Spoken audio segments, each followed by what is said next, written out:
যাওয়ার পথে আমরা কিন্তু মনেস্ট্রি, টিংলিং ভিউ পয়েন্ট আর মঞ্জু পার্ক এই সমস্ত সাইট সিন করতে করতে কিন্তু নিচে নামবো। তো মিরিক থেকে হচ্ছে টিংলিং ভিউ পয়েন্টের দূরত্ব 7 কিলোমিটার। আছে টিংলিং ভিউ পয়েন্ট, যেখানে আই লাভ মিরিক রয়েছে। আর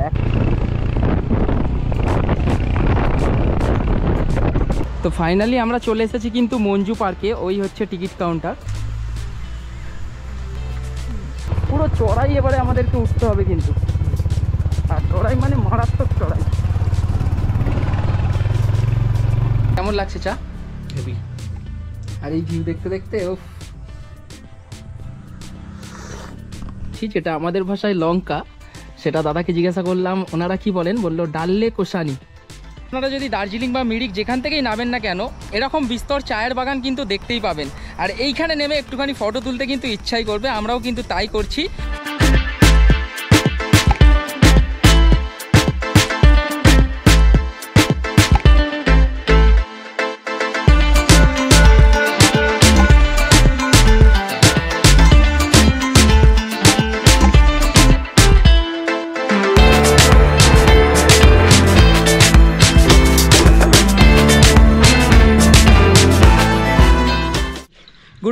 গুড মর্নিং ফ্রম মিরিক।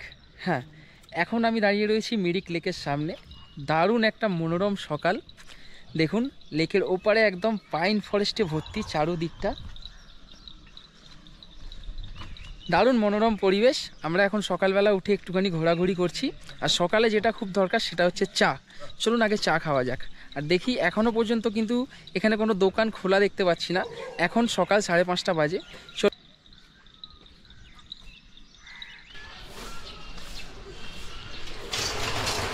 এখন ঘড়িতে সময় সকাল 6টা, আর আমরা কিন্তু রওনা দিচ্ছি শিলিগুড়ির উদ্দেশ্যে। যাওয়ার পথে আমরা কিন্তু মনেস্ট্রি, টিংলিং ভিউ পয়েন্ট আর মঞ্জু পার্ক এই সমস্ত সাইট সিন করতে করতে কিন্তু নিচে নামবো। সুতরাং ভিডিওটা খুব দারুণ হতে চলেছে, সম্পূর্ণ দেখার অনুরোধ রইল। চলুন, এখন আমরা রুম চেক আউট করে দিয়েছি। আমাদের বাইকটাকে একটুখানি সিটের ওপর কুয়াশা পড়েছিল, মোছামুছি করে আমরা রওনা দেবো।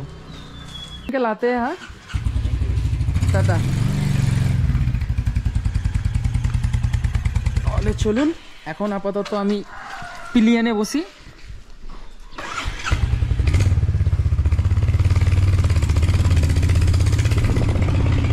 এখান থেকে মনেস্ট্রির দূরত্ব হচ্ছে 300 মিটার।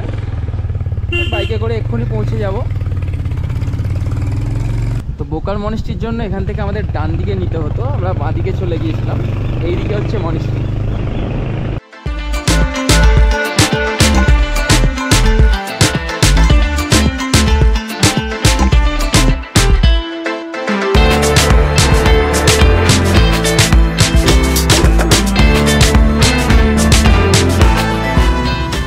তো এই হচ্ছে বোকার মনেস্ট্রি। যেহেতু এখন সকাল 6টাও বাজেনি, সেহেতু মনেস্ট্রি গেট খোলেনি, এখন ঢুকতে দেবে না বলল। তো এই বাইরে থেকেই একটু আপনাদেরকে দেখিয়ে দেওয়ার চেষ্টা করি। চলুন তাহলে আমরা রওনা দিই। টিংলিং ভিউ পয়েন্টে কিন্তু আমরা দাঁড়াবো। তার আগে কোনো চায়ের দোকান পেলে সেখানে দাঁড়াবো। তো মিরিক থেকে হচ্ছে টিংলিং ভিউ পয়েন্টের দূরত্ব 7 কিলোমিটার। আমরা এখন প্রথমে যাব কিন্তু ওখানে।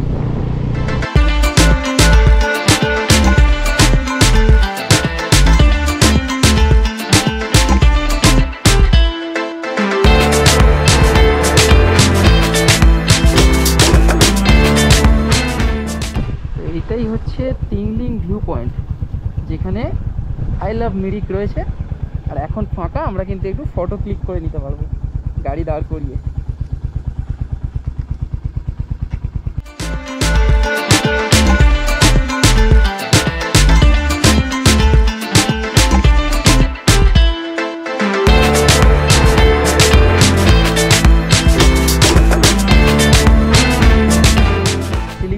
যাচ্ছে রাস্তাটা, আমরা বাঁ দিকে নেমে গেলাম মঞ্জু পার্কের জন্য। পুরো ঢালু।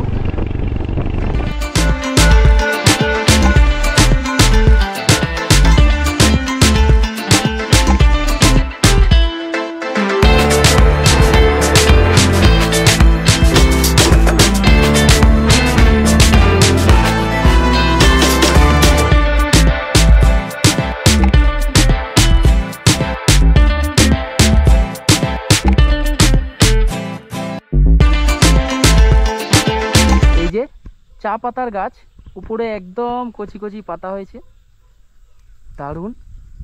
আর এখান দিয়ে ভিউটা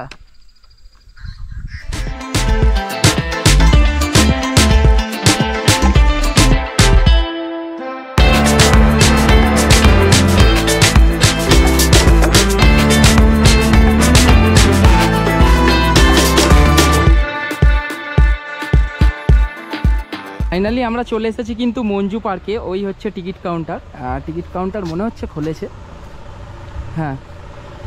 তো টিকিটটা নিয়েই নি, না টিকিট কাউন্টার কিন্তু বন্ধ এখন, আপাতত বন্ধ রয়েছে। এই যে টিকিট কাউন্টার সকাল 10টা থেকে বিকেল 4টে পর্যন্ত।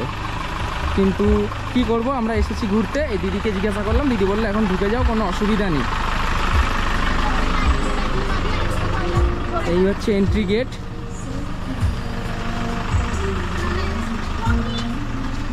ঘড়িতে সময় এখন সকাল 6:50। আর এই হচ্ছে মঞ্জু পার্কের ভিউ। একটু ভিতরে ঢুকে দেখি কি আছে কি না আছে।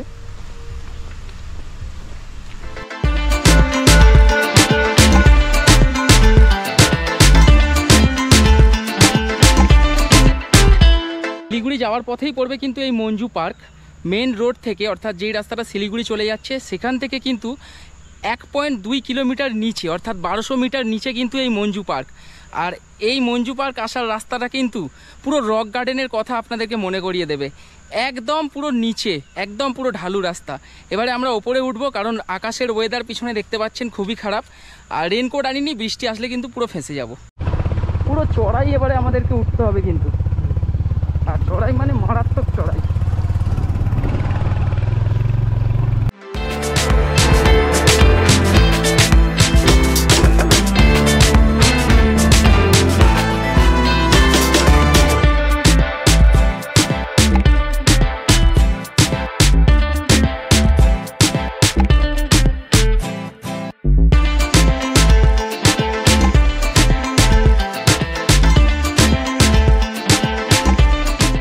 ফাইনালি মঞ্জু পার্ক থেকে আমরা বেরিয়ে সিংবুলি ফাটাকে এসে দাঁড়িয়েছি চা খাবো বলে।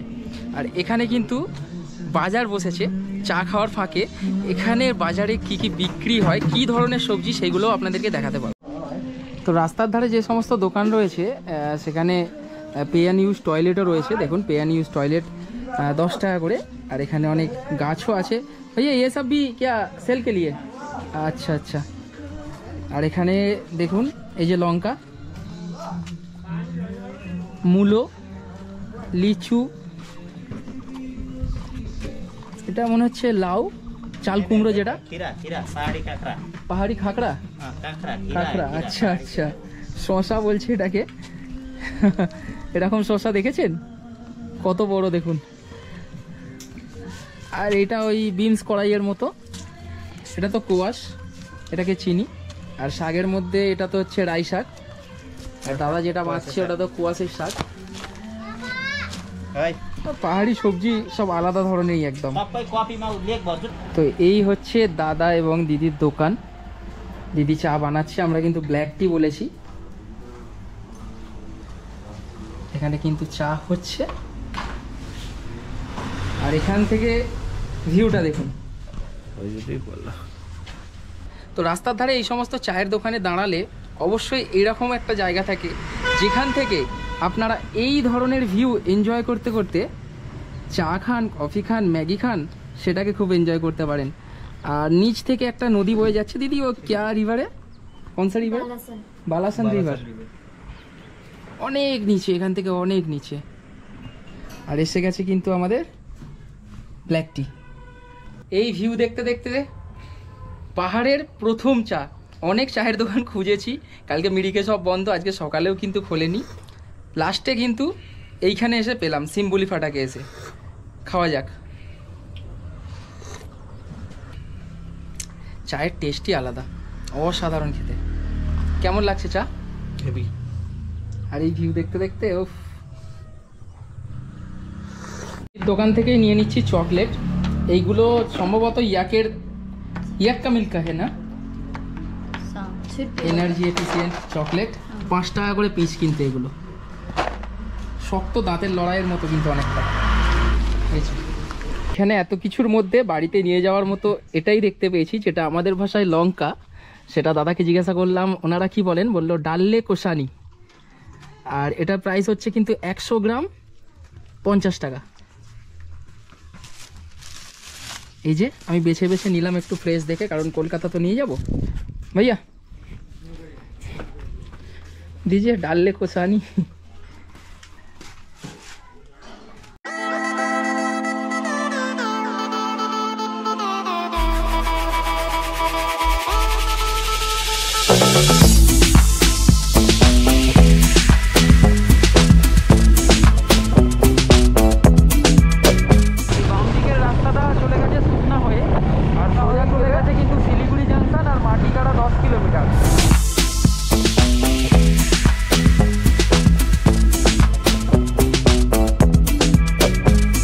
তো মিরিক থেকে শিলিগুড়ি নেমে পড়েছি প্রায়, আর এইখান থেকে 4 থেকে 5 কিলোমিটার বাকি।